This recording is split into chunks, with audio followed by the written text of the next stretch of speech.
और विशेषकर जिनकी शालीनता का बहुत कायल हूँ, मेरे परम सम्मानीय भानु प्रताप सिंह राजावत जी। केवल शालीनता का, बहुत शालीन इनका व्यक्तित्व है, इनसे मैं बहुत प्रभावित हूँ। पुष्पेंद्र जी ने कहा राजपूत कम है लेकिन दम है, उसको मैं पद्य में कह देता हूँ, कविता करता हूँ मैं ज्यादातर। कभी शीश कटाकर धड़ लौटे, कभी शीश ही चढ़े निशानी में, ऐसा तो तेवर रखते हैं राजपूताना के पानी में। भारत माता की, ये राजपूत समाज है, ये राजस्थान है, ये रजवाड़ा है। जहां आज बात हो रही है कि कम है, यहाँ एक एक व्यक्ति 100 पर भारी रहा है, 100 मुगलों पर भारी रहा है। यहाँ कम नहीं है, यहाँ बहुत बड़ा तेवर है। ये राजस्थान और राजस्थान के बाहर प्रांतों से पधारे हुए सभी अतिथि गणों को मैं बता देता हूं कि राजस्थान के राजपूतों की पहचान क्या रही है। एक एक शब्द से, एक एक अक्षर से आप पहचान सुनना। रा, जा, सा, था और ना, ये बनता है राजस्थान।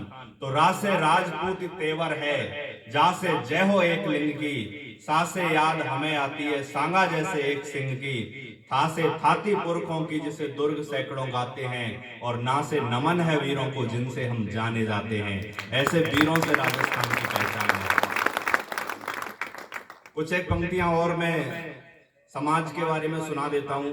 सर की बात मुझे बहुत अच्छी लगी, उन्होंने कहा कि सभी समाजों को साथ लेकर के चलना चाहिए। बात यह है कि मैं ब्राह्मण हूं, आपको आश्चर्य होगा, सम्मेलन राजपूतों का है, मैं ब्राह्मण हूं। जब समाज के लोग समाज की बड़ाई करें तो अच्छा लगता है, लेकिन जब समाज के बाहर के दूसरे समाज के लोग किसी समाज की बड़ाई करें तो बहुत अच्छा लगता है। वो बहुत अच्छी बात होती है कि ब्राह्मणों को साथ लेकर चले, राजपूत वैश्यों को साथ लेकर के चले, यहाँ तक कि शूद्रों को साथ लेकर के चले, सबको साथ लेकर के राजपूत चले, तभी तो इतने लंबे समय तक शासन कर पाए। वरना अपनी अपनी सोचने वाले क्या इतना लंबा शासन कर पाता है? कभी सोचने वाली बात है। तो इसलिए मैं राजपूत समाज को प्रणाम करता हूँ। यूट्यूब पे चैनल चलता है मेरा, जिसपे मैं राजपूत समाज के लिए लिखता हूँ और राजस्थान की कला, संस्कृति, इतिहास को हमारी युवा पीढ़ी तक पहुंचाने का काम कर रहा हूं, क्योंकि बुजुर्गों से जो हमें प्राप्त हुआ है वो हमारे युवाओं तक पहुंचना चाहिए। तो इसके लिए मेरा सदैव प्रयास रहता है। कुछ एक पंक्तियां सुना देता हूं कि शीश काट दी गई निशानी को नमन, हाड़ी रानी जिन्होंने शीश काट करके निशानी भेज दी थी।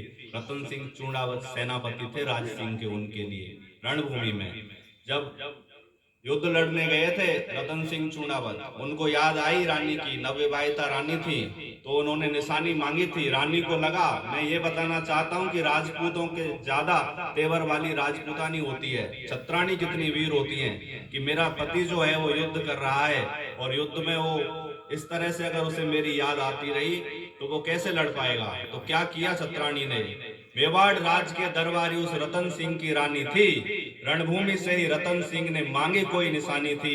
इतना सुनकर हाड़ी रानी एक रजत थाल मंगवाती हैं, चांदी का थाल मंगवाती हैं, सिर काट थाल में रख करके रणभूमि में भिजवाती हैं। शीश कटवा दिया, शीश शीश काट दिया और रणभूमि में भिजवाया। रतन सिंह बिलख उठे शीश को देख करके, सहल कमर ये ठीक नहीं है ऐसे छोड़ के जाना, कल परसों के रिश्ते को यूं ऐसे तोड़ के जाना, बता बीच संगर में साथी कौन रवानी लेता है, ये प्रिय बताना ऐसे छोड़कर कौन निशानी देता है। ये रतन सिंह चूड़ावत के शब्द। शीश को गले में टांग लिया और युद्ध लड़ा रतन सिंह चूड़ावत ने। तब मैंने पंक्ति लिखी कि शीश काट दी गई निशानी को नमन, और पद्मा सती की कुर्बानी को नमन है। पद्मिनी जो महासती, जो महामाई राजस्थान की हैं, जिन्होंने बता दिया कि नारियों का सतीत्व क्या होता है। गोरा नाराज हो गए थे, सेनापति थे रतन सिंह के, गोरा नाराज हो गए थे, चले गए थे, क्योंकि रतन सिंह ने कह दिया था, राजा रतन सिंह ने, कि चलो शीशे में प्रतिबिंब दिखा देंगे अलाउद्दीन खिलजी को पद्मिनी का। पद्मिनी को प्राप्त करने के लिए आया था अलाउद्दीन खिलजी। इतिहास पे आपकी थोड़ी बहुत समझ होगी क्योंकि ये घटनाक्रम लगभग सबको पता है। तो शीशे में प्रतिबिंब दिखाने की कह दिया तो गोरा राजपूत जो सैनिक थे, बुजुर्ग थे, उन्होंने कहा नहीं, हम ऐसे भी नहीं दिखाएंगे, ये हमारी आन बान शान के खिलाफ है। नाराज होकर चले गए थे। रतन सिंह को बंदी बना लिया था अलाउद्दीन खिलजी ने। तो रानी पद्मिनी असहाय हो गई और ढूंढते ढूंढते गोरा को ढूंढते ढूंढते जंगल में पहुंची और गोरा से कहा कि राजा को कैद कर लिया गया है, अब आप ही मदद करिए। गोरा ने कहा राजा ने मेरी बात मानी नहीं, मैं क्यों मदद करने लगा। बोले नहीं, आप जब तक मदद नहीं करेंगे तो मेवाड़ की इज्जत नहीं बच पाएगी। तो गोरा ने क्या कहा था कि जब तक गोरा के कंधे पर दुर्जय शीश रहेगा, गोरा ने यह कहा कि जब तक मेरा शीश सलामत रहेगा तब तक पद्मिनी को या मेवाड़ को कोई आंच नहीं आएगी। जब तक गोरा के कंधे पर दुर्जय शीश रहेगा, महाकाल से भी राणा का मस्तक नहीं कटेगा। तुम निश्चिंत रहो महलों में, देखो समर भवानी और खिलजी देखेगा केसरिया तलवारों का पानी। ये केसरिया परिपाटी राजस्थान की, ये राजपूतों की परिपाटी, केसरिया परिपाटी। तब पंक्तियां मैं सुना रहा था आपको कि शीश काट दी गई निशानी को नमन और पद्मा सती की कुर्बानी को नमन है, कर्मा की रण में रवानी को नमन और भक्तिमती मीरा जी की वाणी को नमन है, पृथ्वीराज चौहान से गुमानी को नमन और महाराणा प्रताप की जवानी को नमन है। स्वामी की सेवा में जिसने बेटा बलिदान किया, किसने? पन्ना धाय।